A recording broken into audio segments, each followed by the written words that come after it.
Listen to me. If there was a wise man who would ever think of this, they would say in order to be superior to the man, you've got to be the man. For I am the man himself.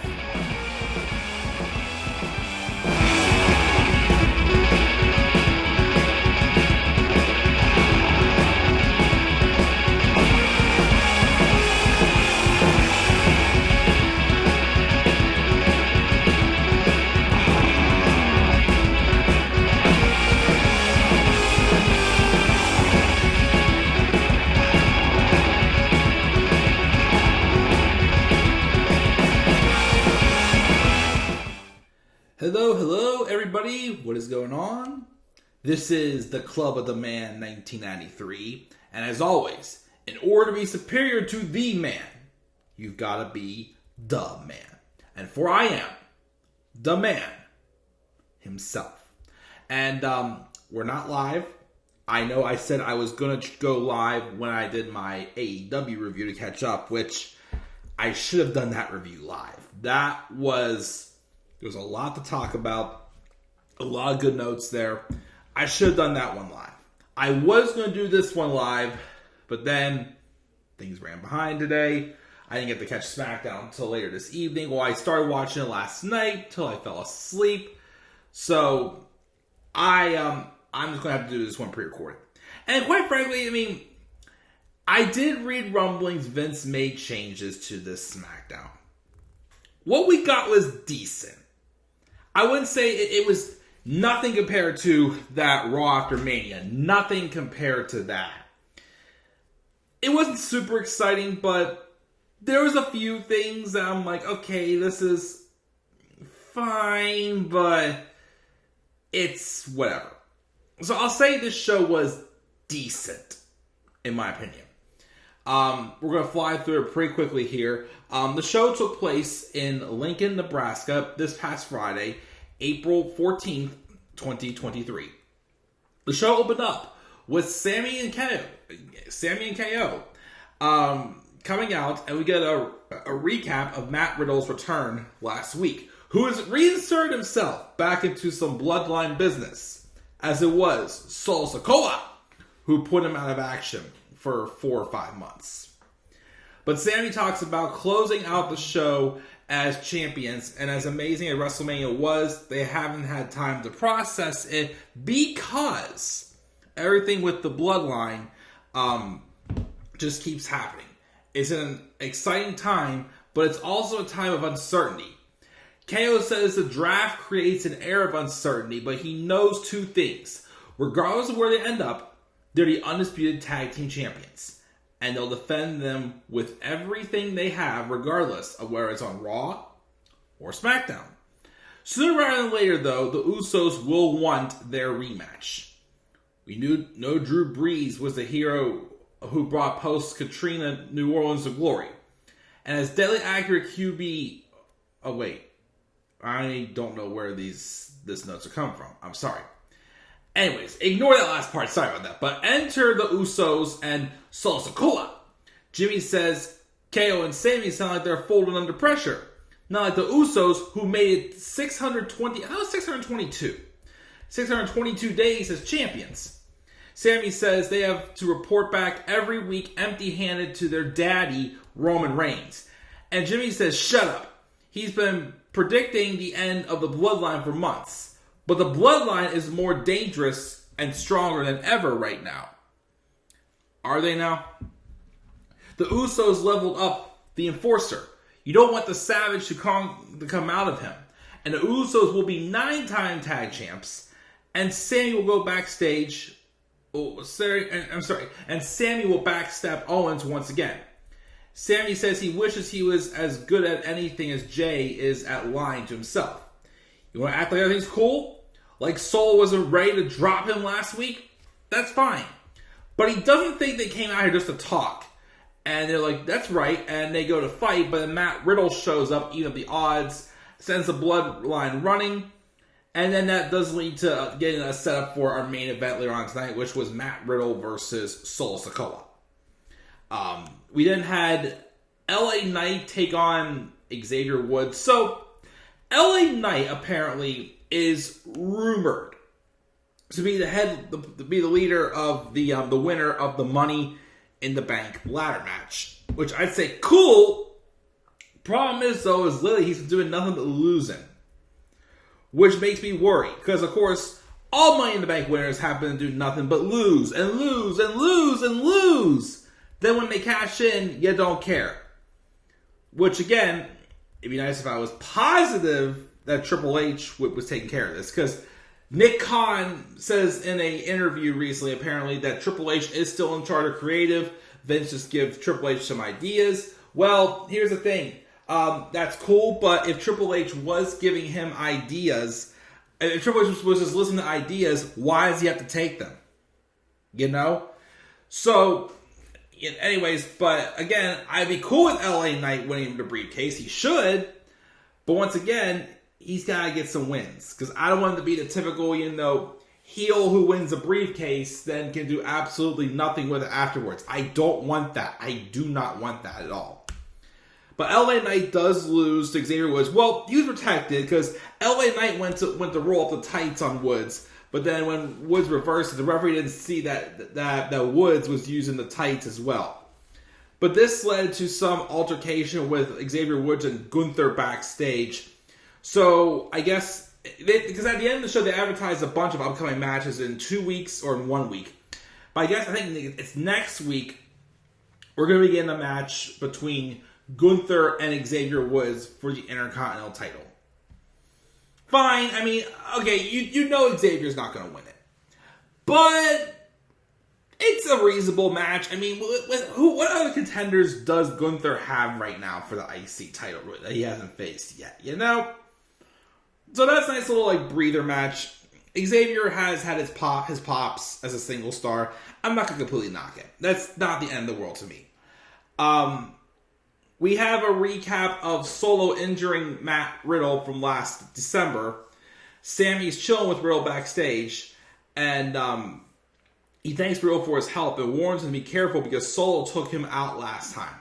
Sammy admits his culpability in that and apologizes and says he'd feel awful if something bad happens tonight. KO takes an issue with the idea of being careful and tells Matt he has to change and give it his all. Taking it all, giving it all. But Matt says he can only control his side of the street and how prepared he is tonight. How much pain he inflicts on Solo for the 118 days he was out.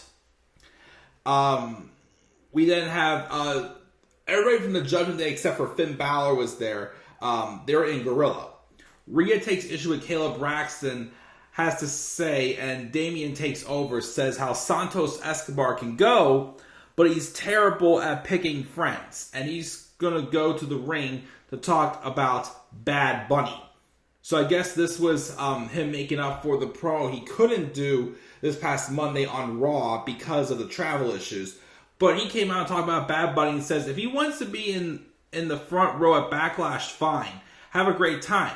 But if he puts his hands on his family again, we all know what will happen. And he replays a clip of him putting Bad Bunny through the announce table with the South of Heaven a few times. Then the rest of the the LWO came out and blindsided Judgment Day, which sets up a match with Damian Priest and Santos Escobar, which was solid. Damian Priest, though, does win with the South of Heaven after some different back and forth frictions. After the match, though, Damian clears the ring. But then Rey Mysterio, who was not out of ringside, comes out of the blue, jumps, his music played, but he pounced on Damian Priest. And then after he takes care of Priest, he then gets involved and gets to the ring and he starts brawling with his own son. And then Rey sets up to give him the 619 until the Judgment Day save him. By the way, it was leaked this past week, apparently until the heel turn, when Triple H took over, he wanted to send Dom back to NXT. But now people are literally saying he's one of the best heels, not just in the company, but in the industry. And they're comparing him to MJF. I don't think Dom Dom needs to go back to NXT. Ex-Con Dom needs to stay where he's at. But, that was good. Good, Daddy. Backstage, Solo's getting a pep talk from Paul Heyman about his whole family and his lineage and the legacy of all the great members of the Anoa'i family. Eventually, though, Solo's had enough and puts a hand on his shoulder and reminds him he's not the tribal chief, but he's got this tonight. Of course, it's still in his head still of Roman's getting some worries that Cody was right. Is Solo actually ready or not? That's in his head. Then we had Liv Morgan and Raquel Rodriguez, who were the recently crowned women's tag champs after they pinned Becky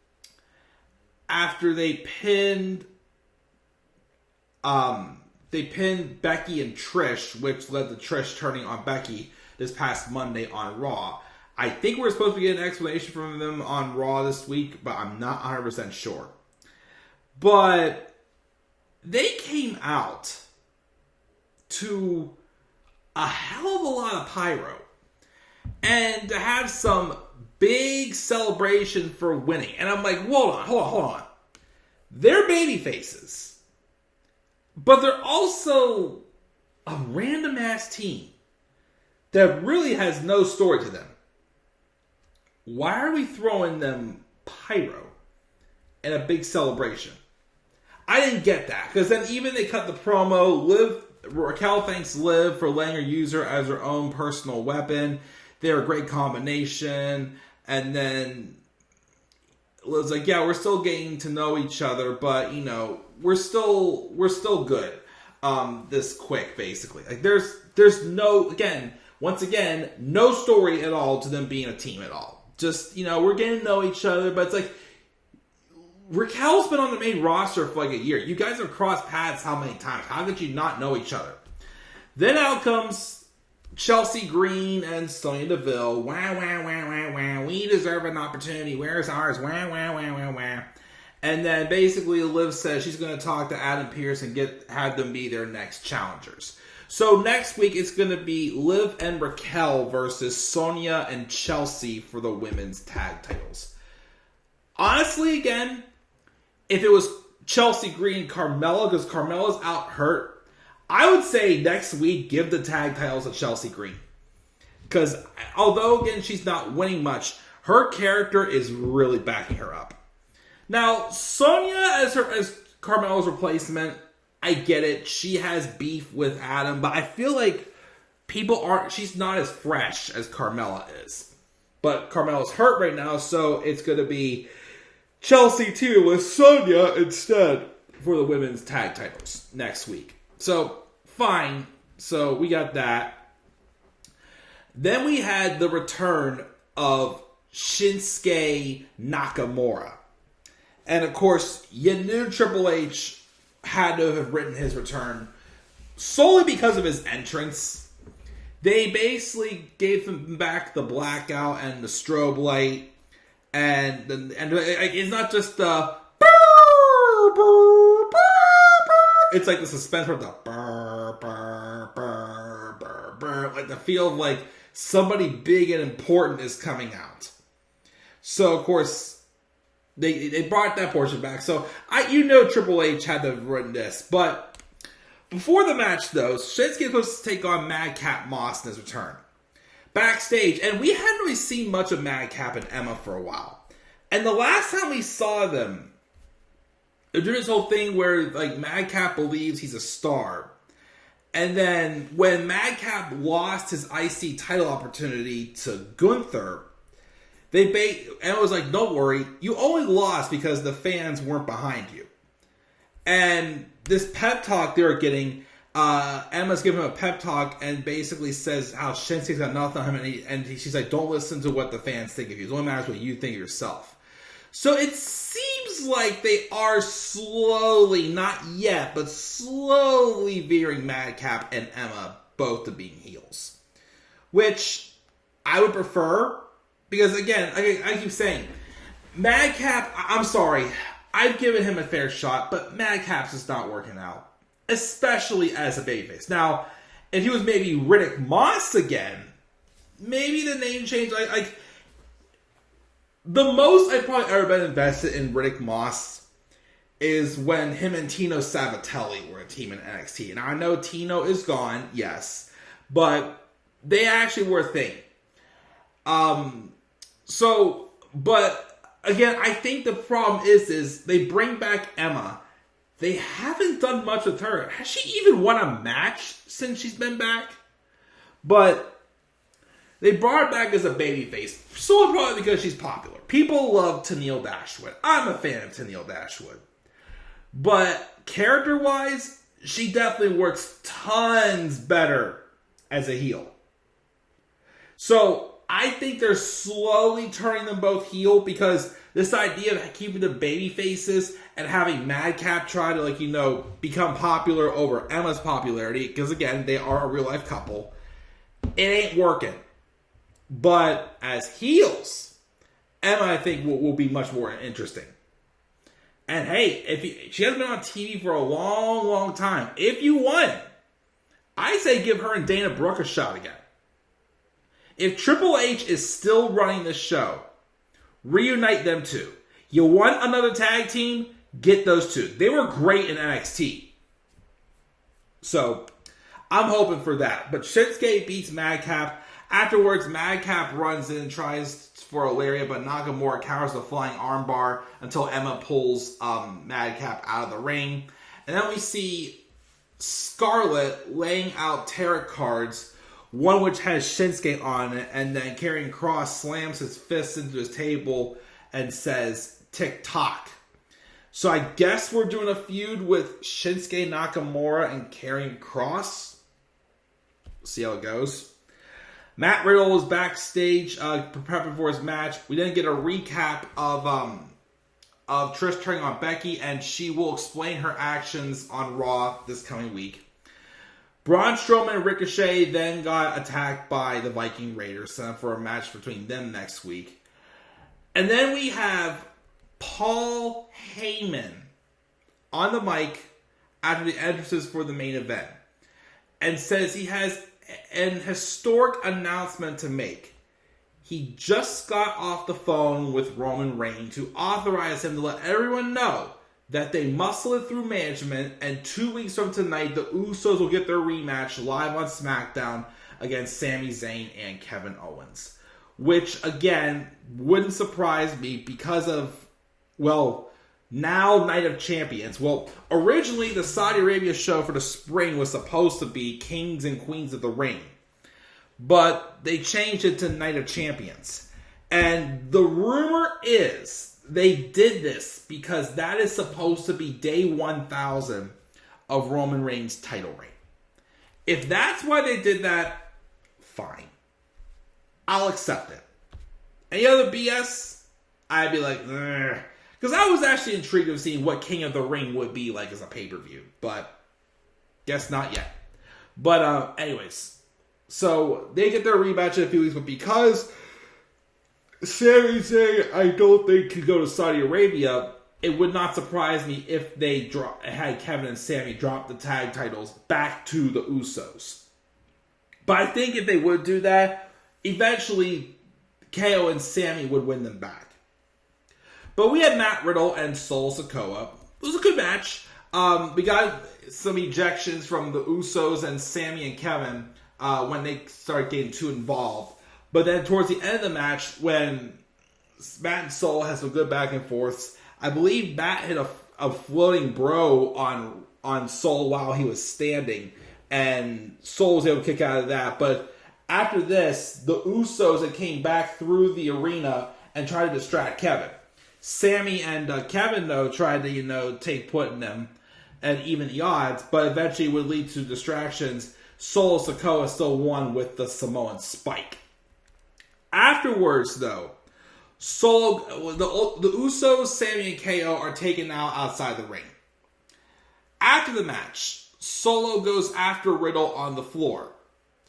And then he hits a spinning solo, but bounces Riddle off the announce table, and the announce table didn't break.